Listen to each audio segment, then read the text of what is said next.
ദുരുദ്ദേശത്തോടെ ചെയ്തതല്ല. കാരണം അങ്ങനെയാണെങ്കിൽ ഈ സഹോദരിയുടെ മുഖത്തെ എക്സ്പ്രഷൻ എന്താ മാറാത്തെ? ഈ സഹോദരി അപ്പം തന്നെ ചൂടാവണ്ടേ? എന്താണ് നിങ്ങൾ തിരിഞ്ഞെങ്കിലും നോക്കൂലേ? അനങ്ങാതെ നിന്ന് ചിരിച്ചുകൊണ്ട് വീഡിയോ എടുക്കുക എന്ന് പറയുമ്പം നീ എന്ന് പറയും. പലതരത്തിലുള്ള റോളുകൾ വരുന്നുണ്ട്. മുള്ളുള്ള ഷർട്ടിട്ടവർ, പിന്നെ കമ്പി അഴിയിട്ട് രണ്ടുപേരെയും മുമ്പിലും പുറകെയായിട്ട് ഇരുത്തണം എന്നൊക്കെ പറഞ്ഞ് വരുന്നിടത്ത് വെച്ച് കാണാം എന്ന് തീരുമാനിച്ചാൽ മതി. അല്ലാതെ ഭയം നോടരുത്, ഒരു കാരണവശാലും ഭയം നോടരുത്. എന്തിനി വന്നാലും നിങ്ങളുടെ അടുത്ത് ഞാൻ പറയുകയാണ്, എൻ്റെ ഒരു സ്ട്രാറ്റജി ഞാൻ പറയുകയാണ്, വരുന്നിടത്ത് വെച്ച് കാണാം. വരുമ്പോഴല്ലേ എന്തൊക്കെയാണ് സംഭവിക്കാൻ പോകുന്നത് ഒന്നും മാറ്റാനൊക്കില്ല. അപ്പോൾ വരാനുള്ളതൊക്കെ വരും.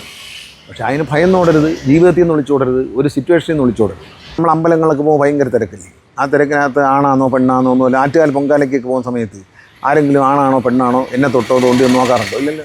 അത് ശ്രദ്ധിച്ചാൽ അതാണെന്ന് തോന്നും. ശ്രദ്ധിക്കാതിരുന്നാൽ ഒരു സീറ്റ് ഒഴിഞ്ഞ് കിടപ്പുണ്ടെങ്കിൽ സ്ത്രീകൾക്ക് മാത്രം എന്ന രീതിയൊന്നുമില്ല. സീറ്റ് ഒഴിഞ്ഞ് കിടപ്പുണ്ടെങ്കിൽ സ്ത്രീകൾ പറയും ഇവിടെ ഇരുന്നോളൂ എന്ന് പറയും. പക്ഷേ ഇരിക്കുന്ന പുരുഷന്മാരും ആ മര്യാദ കാണിക്കും. തട്ടാനും മുട്ടാനും ഉടനെ തന്നെ നമ്പർ വാങ്ങിക്കാനും വാട്സാപ്പ് മെസ്സേജ് ഇടാനും നിൽക്കത്തില്ല. അത് പാടില്ല. അവർക്കൊരു പരാതി ഉണ്ടായിരുന്നെങ്കിൽ ആ പരാതി ഷൂട്ട് ചെയ്തിട്ട് പോലീസിൽ കൊടുക്കണം. പോലീസ് അത് പരിശോധിച്ച് നടപടി എടുക്കുമായിരുന്നു. അവരല്ലാതെ അത് പബ്ലിഷ് ചെയ്ത് ഒരുപാടുള്ള മാനം കെടുത്ത് എല്ലാവർക്കും ഇത്തരം കാര്യങ്ങളെ കാണുന്ന ഒരേ കണ്ണിലൂടെയായിരിക്കും. ശുദ്ധനായ ഒരാളാണ്, അല്ലെങ്കിൽ ഒരിക്കലും വളർത്താൻ പറ്റില്ല. വേറെ ഏത് ചെറുപ്പക്കാരാന്ന് വിചാരി തന്നെയാണ് എന്തെങ്കിലും കുന്തം പരട്ട് വരുന്നിടത്ത് വെച്ച് കാണാമെന്ന് വിചാരിക്കും. എല്ലാവരും ഒരു സോഷ്യൽ മീഡിയ പോസ്റ്റ് ചെയ്യുകയാണ്. ഇപ്പോൾ ആണുങ്ങൾക്ക് ബസ്സിൽ കയറാൻ പേടിയാണ്. സാർ അവർക്ക് പ്രത്യേക സംവിധാനം KSRTC പ്രൈവറ്റ് ബസ്സിലൊക്കെ ചെയ്തു കൊടുക്കണമെന്നാണ് പറയുന്നത്. പലതരത്തിലുള്ള റോളുകൾ വരുന്നുണ്ട്. മുള്ളുള്ള ഷർട്ടിട്ടവർ, പിന്നെ കമ്പി അഴിയിട്ട് രണ്ടുപേരെയും മുമ്പിലും പുറകെയായിട്ട് ഇരുത്തണം എന്നൊക്കെ പറഞ്ഞ് ഈ സിംഹത്തിനെ കാണാൻ പോകുന്ന വണ്ടി പോലുള്ള വണ്ടികൾ, ഇതൊക്കെ ഒരു ചെറിയ ഒരു സംഭവം, നിരാശാജനകമായ വളരെ വേദനാജനകമായ ഒരു സംഭവത്തിൽ നിന്നുണ്ടായതാണ്. ഈ റീൽസ് ആരോ അതിൻ്റെ ഒരു പത്രത്തിൽ ഒരു വാർത്ത കണ്ടിങ്ങനെ യൂട്യൂബിലും കണ്ട് ഞാൻ പറഞ്ഞു റീൽസ് നിരോധിച്ചു. റീൽസ് ഒന്നും നിരോധിച്ചിട്ടൊന്നുമില്ല. റീൽസ് എടുക്കാം. എനിക്ക് എൻ്റെ റീൽസ് എടുക്കാം. ഞാനും എൻ്റെ കുടുംബാംഗങ്ങളൊക്കെ ചേർന്ന് എൻ്റെ കൂട്ടുകാരും ചേർന്ന് എനിക്ക് എന്ത് കോമാളിത്തരവും കാണിക്കും. പക്ഷേ മറ്റുള്ളവരെ അവരുടെ പ്രൈവസി അനുവദിക്കരുത്. ഞാൻ തിരുവനന്തപുരത്ത് നടന്ന പത്രസമ്മേളനത്തിന് ഞാൻ പറഞ്ഞിട്ടുണ്ട്. ഒരിക്കൽ ഞാൻ ലണ്ടനിൽ വെച്ച് ഒരു പാർക്കിൻ്റെ ഫോട്ടോ എടുത്തു. അവിടെ കുഞ്ഞുങ്ങൾ കളിക്കുന്നുണ്ടായിരുന്നു. അതിലൊരു അമ്മ വന്നിട്ട് ഞങ്ങളെ കൊണ്ട്, ഉദ്യോഗസ്ഥരൊക്കെ ഉണ്ടായിരുന്നു, ഞാൻ സ്പോർട്സ് മന്ത്രി ആയിരിക്കുമ്പോഴാണ്, ഈ പാർക്ക് എങ്ങനെ നമ്മുടെ നാട്ടിൽ ഉണ്ടാക്കാമെന്ന് വിചാരിച്ചൊരു ഫോട്ടോ എടുത്താണ്. ഈ ഫോട്ടോ മായ്പ്പിച്ചിട്ടേ അമ്മ പോയുള്ളൂ. അപ്പോൾ മറ്റുള്ളവരെ പ്രൈവസിയിലേക്ക് കടന്ന് കയറിയുള്ള ഇതുപോലുള്ള പരിപാടികൾ ശരിയല്ല. അത് എനിക്ക് എന്നെപ്പറ്റി എന്തും പറയാം, എനിക്ക് എന്ത് തമാശയും കാണും. ഇത്രയും ആളുകൾ റീൽസ് എടുക്കുന്നുണ്ട്. എന്തെല്ലാം ഒരു അമ്മയും മോനോട് റീൽസ് എടുക്കുന്ന ഞാൻ കണ്ടിട്ടുണ്ട്. ഭയങ്കര രസമാണ്. അവരങ്ങോട്ടും കളിയാക്കി, അവരല്ലാതെ മൂന്നാമൊരാളില്ല. അതൊക്കെ നല്ല കാര്യങ്ങളാണ്. അത് കാണുമ്പോൾ പൊട്ടിച്ചിരിക്കും. അത് കാണുമ്പോൾ കാരണം ആ ഒരു ഹ്യൂമർ, അതിനകത്തുള്ള ഹ്യൂമറും കാര്യങ്ങളൊക്കെ അവർ മാത്രമല്ലേ ഉള്ളൂ. അവർക്കൊരു ശല്യമില്ലല്ലോ. നമ്മൾ മറ്റുള്ളവരെ ശല്യം ചെയ്യരുത്. റീൽസ് എടുക്കുന്നതൊക്കെ അവനവൻ്റെ സന്തോഷത്തിന് എടുക്കണം. കാരണം എല്ലാ മനുഷ്യനും ഒരു വികാരമുണ്ട് സൈക്കോളജിക്കലി. എന്നെ എക്സ്പോസ് ചെയ്യണം, എന്നെ എല്ലാവരും കാണണം, എന്നെ എല്ലാവരും കണ്ട് അപ്രീഷിയേറ്റ് ചെയ്യണം എന്ന് ആഗ്രഹിക്കാത്ത മനുഷ്യനില്ല. അതിന് ഏറ്റവും നല്ലൊരു സാധനമാണ് റീൽസ്. പക്ഷേ അത് മറ്റുള്ളവരെ ശല്യം ചെയ്യാനും അവരെ മാനം കെടുത്താനും വേണ്ടിയുള്ളതാണ്. ആ റീൽസിൻ്റെ സംഭവം വളരെ നിരാശാജനകമായിരുന്നു. ഞാൻ അതിനെപ്പറ്റി അഭിപ്രായം പറഞ്ഞതാണ്. അത് വേണ്ടിയിരുന്നില്ല. പക്ഷേ ബസ്സിലൊക്കെ കയറുമ്പോൾ നമ്മൾ ഒരു കൾച്ചർ ശ്രദ്ധിക്കട്ടെ. മദ്രാസിലൊക്കെ പോകുമ്പോൾ, വർഷങ്ങൾക്ക് മുമ്പ് പോകുമ്പോഴും നമ്മൾ ബസ്സിൽ ഈ ലോക്കൽ ബസ്സിൽ കയറും. മദ്രാസ് ലോക്കൽ ബസ്സിലൊക്കെ കയറി കഴിഞ്ഞാൽ ഒരു സീറ്റ് ഒഴിഞ്ഞ് കിടപ്പുണ്ടെങ്കിൽ സ്ത്രീകൾക്ക് മാത്രം എന്ന രീതിയൊന്നുമില്ല. സീറ്റ് ഒഴിഞ്ഞ് കിടപ്പുണ്ടെങ്കിൽ സ്ത്രീകൾ പറയും ഇവിടെ ഇരുന്നോളൂ എന്ന് പറയും. പക്ഷേ ഇരിക്കുന്ന പുരുഷന്മാരും ആ മര്യാദ കാണിക്കും. തട്ടാനും മുട്ടാനും ഉടനെ തന്നെ നമ്പർ വാങ്ങിക്കാനും വാട്സാപ്പ് മെസ്സേജ് ഇടാനും നിൽക്കത്തില്ല. അത് പാടില്ല. നമ്മൾ അവരവിടെ ഇരിക്കട്ടെ. അവരൊരു യാത്രക്കാരിയാണ്, നമ്മളൊരു യാത്രക്കാരനാണ്. നമ്മൾ രണ്ടുപേരും നമ്മുടെ അന്തസ്സിന് യാത്ര ചെയ്യുക എന്നുള്ളതിനപ്പുറത്തേക്ക് പരിചയമുണ്ടാക്കുക, സംസാരിക്കുക, ഫേസ്ബുക്ക് ചോദിക്കുക, പിന്നെ വൃത്തിയിട്ട മെസ്സേജുകൾ അയക്കുക. അത് നമ്മൾ സംസ്കാരമില്ലാത്തതാണ്. അത് ചെയ്യരുത്. അത് ചെയ്യുന്ന ഒരു ശല്യമില്ല. പിന്നെ മുട്ടലും തട്ടലും ഒക്കെ എന്ന് വെച്ചാൽ ആൾക്കൂട്ടം വരുമ്പോൾ ഞെക്കും ഞെരക്കും. നമ്മൾ അമ്പലങ്ങളൊക്കെ പോകുമ്പോൾ ഭയങ്കര തിരക്കില്ലേ? ആ തിരക്കിനകത്ത് ആണാണോ പെണ്ണാണോ ഒന്നുമില്ല. ആറ്റുകാൽ പൊങ്കാലയ്ക്കൊക്കെ പോകുന്ന സമയത്ത് ആരെങ്കിലും ആണാണോ പെണ്ണാണോ എന്നെ തൊട്ടോ തോണ്ടി ഒന്ന് നോക്കാറുണ്ടോ? ഇല്ലല്ലോ. അത് ശ്രദ്ധിച്ചാൽ അതാണെന്ന് തോന്നും. ശ്രദ്ധിക്കാതിരുന്നാൽ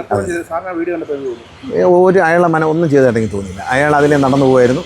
അയാൾക്കൊരു ഭാവചലനമില്ല. ഈ സഹോദരിയുടെ മുഖത്തും ചിരിച്ചുകൊണ്ടിരിക്കുന്നതല്ലാതെ ഒരാൾ ഇഷ്ടമല്ലാത്ത ഒരാൾ നമ്മുടെ ദേഹത്ത് വിട്ടാൽ നമ്മൾ അപ്പം റിയാക്ട് ചെയ്യും. നമ്മുടെ മുഖത്തെ എക്സ്പ്രഷൻ മാറും. ആരുടാന്നുള്ളൊരു ആ സാധനം ഇല്ലല്ലോ. അയാളത് നടന്നു പോകുന്ന കൈയുടെ ഷർട്ടിൻ്റെ ഒരു ഭാഗം തട്ടുന്നു എന്നുള്ളേ ഉള്ളൂ. ആ മനുഷ്യനത് അയാൾ ദുരുദ്ദേശത്തോടെ ചെയ്തതല്ല. കാരണം അങ്ങനെയാണെങ്കിൽ ഈ സഹോദരിയുടെ മുഖത്തെ എക്സ്പ്രഷൻ എന്താ മാറാത്തെ? ഈ സഹോദരി അപ്പം തന്നെ ചൂടാവണ്ടേ? എന്താണ് തിരിഞ്ഞെങ്കിലും നോക്കൂലേ? അനങ്ങാതെ നിന്ന് ചിരിച്ചുകൊണ്ട് വീഡിയോ എടുക്കുക എന്ന് പറയുമ്പം നീ എന്ന് പറയും. അത് വേണ്ട, അത് ശരിയായില്ല.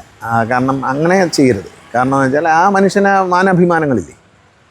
ഇത് നമ്മളിതൊക്കെ ഇതൊക്കെ ഒരു കാര്യമില്ല എന്ന് വിചാരിക്കാൻ മനസ്സ് തയ്യാറാക്കണം. ഇന്നത്തെ കാലത്ത് അദ്ദേഹം ചെയ്തത് ശരിയാണെന്ന് ഞാൻ പറയാം. കാരണം എന്താ പറയുക, ഇതൊക്കെ സർവ്വസാധാരണ, ഇതുകൊണ്ടൊന്നും സംഭവിക്കാനില്ല. അവർക്കൊരു പരാതി ഉണ്ടായിരുന്നെങ്കിൽ ആ പരാതി ഷൂട്ട് ചെയ്തിട്ട് പോലീസിൽ കൊടുക്കണം. പോലീസ് അത് പരിശോധിച്ച് നടപടി എടുക്കുമായിരുന്നു. അവരല്ലാതെ അത് പബ്ലിഷ് ചെയ്ത് ഒരുപാടുള്ള മാനം കെടുത്ത് എല്ലാവർക്കും ഇത്തരം കാര്യങ്ങളെ കാണുന്ന ഒരേ കണ്ണിലൂടെയായിരിക്കും. ഇപ്പം ചില പാവങ്ങൾ അവരിപ്പോഴും ഇത് വലിയൊരു സംഭവമാണ്, ഫേസ്ബുക്കിൽ എന്നെ അധിക്ഷേപിച്ചു എന്നൊക്കെ പറഞ്ഞ് ഒന്നും സംഭവിക്കില്ല, 2 ദിവസത്തേക്കേ ഉള്ളൂ. അധിക്ഷേപിച്ചാൽ എന്ത്? ഏത് ഫേസ്ബുക്കിൽ ആരെക്കുറിച്ചാണ് നല്ല എഴുതുന്നത്? പ്രതികരണം വായിച്ചു കഴിഞ്ഞാൽ യൂട്യൂബിലേക്ക് വരുന്ന എന്തെങ്കിലും കൊടുത്തു കഴിഞ്ഞാൽ പ്രതികരണം റീൽസിൻ്റെയൊക്കെ അടിയിൽ എഴുതുന്ന വൃത്തികേട് കണ്ടാൽ ഇത്രയും കൾച്ചറില്ലാത്ത ആളുകൾ കേരളത്തിലുണ്ടോ?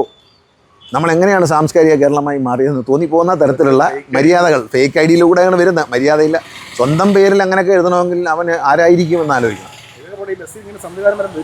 ഒരു സംവിധാനമില്ല. അടുത്തടുത്തിരിക്കാൻ പറഞ്ഞുകൊണ്ട് മദ്രാസിലേക്കുള്ളതുപോലെ സ്ഥലമുണ്ടെങ്കിൽ ഇരുന്നോളാൻ സ്ത്രീകൾ തന്നെ പറയുന്നു, അടുത്തിരിക്കുന്നു, മര്യാദയ്ക്ക് ഇരുന്നിട്ട് എഴുന്നേറ്റ് പോകുന്നു. യാത്ര ചെയ്യാനാണ് ബസ്. അല്ല ഉടനെ പരിചയപ്പെട്ടു വാട്സാപ്പ് നമ്പർ വാങ്ങിക്കുന്നു, അത് വാങ്ങിക്കുന്നു, ഇത് വാങ്ങിക്കുന്നു, വേണ്ട കുഴപ്പം ഉണ്ടാക്കാതിരിക്കുക. ഒരു മനുഷ്യൻ്റെ ജീവിതം അല്ല ശുദ്ധനായ ഒരാളാണ്, അല്ലെങ്കിൽ ഒരിക്കലും വളർത്താൻ പറ്റില്ല. വേറെ ഏത് ചെറുപ്പക്കാരാന്ന് കയറി തന്നെയാണ് എന്തെങ്കിലും കുന്തം വരട്ടെ, വരുന്നിടത്ത് വെച്ച് കാണാമെന്ന് കയറി. കുറച്ചൊക്കെ എനിക്ക് ജനങ്ങൾ പറയാറുണ്ട്, എന്തെങ്കിലുമൊക്കെ വരട്ടെ, വരുന്നിടത്ത് വെച്ച് കാണാമെന്ന് നമ്മളും അങ്ങ് തീരുമാനിച്ചാൽ ജീവിതത്തിൽ വളരെ സുഖമാണ്. ഒരു ജ്യേഷ്ഠ സ്ഥാനത്ത് എന്നുള്ളൊരു ഉപദേശമാണ്, വരുന്നിടത്ത് വെച്ച് കാണാം എന്ന് തീരുമാനിച്ചാൽ മതി. അല്ലാതെ ഈ ഭയന്നോടരുത്, ഒരു കാരണവശാലും ഭയന്നോടരുത്. എന്തിനി വന്നാലും നിങ്ങളുടെ അടുത്ത് ഞാൻ പറയുകയാണ്, എൻ്റെ ഒരു സ്ട്രാറ്റജി ഞാൻ പറയുകയാണ്, വരുന്നിടത്ത് വെച്ച് കാണാം. വരുമ്പോഴല്ലേ എന്തൊക്കെയാണ് സംഭവിക്കാൻ പോകുന്നത് ഒന്നും മാറ്റാനൊക്കില്ല. അപ്പോൾ വരാനുള്ളതൊക്കെ വരും. പക്ഷേ അതിന് ഭയന്നോടരുത്, ജീവിതത്തിൽ നിന്ന് വിളിച്ചോടരുത്, ഒരു സിറ്റുവേഷനിൽ നിന്ന് വിളിച്ചോടരുത്. അത് പരിഹരിക്കാനൊന്നും വേണ്ട. ഏത് മുറിവും താനേ ഉണങ്ങും. മരുന്നിട്ടാലും മുറിവുണങ്ങും, മരുന്നില്ലെങ്കിലും മുറിവുണങ്ങും. തലവേനയ്ക്ക് ഗുളിക കഴിച്ചാലും തലവേന പോകും, കുറച്ച് കഴിയുമ്പോൾ ഗുളിക കഴിച്ചില്ലെങ്കിലും തലവേന പോകും. റീച്ചിന് വേണ്ടി ചെയ്തായിരിക്കും. അതൊക്കെ അങ്ങനെ റീച്ച് എന്തിനാണ് ഒരാളുടെ ജീവിതം വെച്ചാണ് റീച്ച് എടുക്കുന്നത്. അത് വളരെ ദുഃഖകരം. അപ്പോൾ അമ്മയുടെ അച്ഛൻ്റെയൊക്കെ കരച്ചിൽ കണ്ടാൽ ഹൃദയം പൊട്ടുക. കിട്ടണം. നമ്മുടെ നാടല്ലേ, നോക്കാം.